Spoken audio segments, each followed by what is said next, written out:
Bonjour. Aujourd'hui, nous allons parler encore une fois de la foi. La foi est en particulier la mise en lumière des choses qu'on ne voit pas. Jésus, dans sa vie sur terre, a rencontré beaucoup de personnes qui avaient la foi. Elles avaient la foi pour être guéries ou pour obtenir la guérison de quelqu'un de leur entourage. Parmi toutes ces personnes, j'ai déjà eu l'occasion de vous parler brièvement de deux femmes. L'une avait la foi pour être guérie physiquement, l'autre avait la foi pour que sa fille soit guérie psychiquement. Jésus va aussi rencontrer une personne particulière qui va l'étonner. Oui, j'ai bien dit qu'il va étonner Jésus à tel point qu'il va dire à une foule de Juifs qui l'entourent, « Dans tout Israël, je n'ai pas trouvé une aussi grande foi. » Jésus ici quantifie la foi par un superlatif, la plus grande foi. Cette personne porte donc le numéro 1 de la foi chrétienne à ce moment de l'histoire.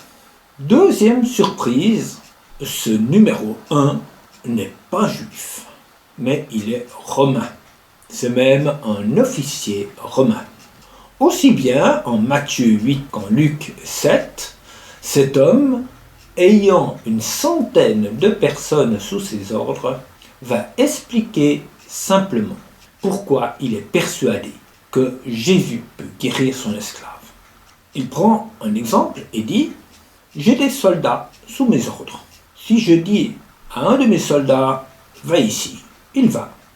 Si je dis à un autre « Viens », il vient. » En disant cela, il indique une réalité invisible mais puissante. Il atteste que Jésus est le chef d'une armée céleste et que si Jésus dit un mot, alors ses anges vont exécuter ses ordres et son esclave sera guéri. Ce Romain voit bien au-delà des apparences. Jésus n'est pas pour lui simplement un homme de bien, quelqu'un qui met ses dons au service d'autrui, même gratuitement. Jésus, c'est le patron, c'est celui qui décide, c'est celui qui donne des ordres. Réalisons-nous que c'est lui le patron, qu'il y a des myriades d'anges à sa disposition et qu'il les utilise comme bon lui semble. Arrivés auprès de lui, réalisons-nous que c'est par sa grâce qu'il nous accueille et par sa grâce seulement. Ce n'est qu'après avoir réalisé cela que nous pouvons faire appel à son amour, à sa compréhension, à son intervention. Et alors, la paix de Dieu descendra sur nous, quelle que soit sa réponse. Bonne journée!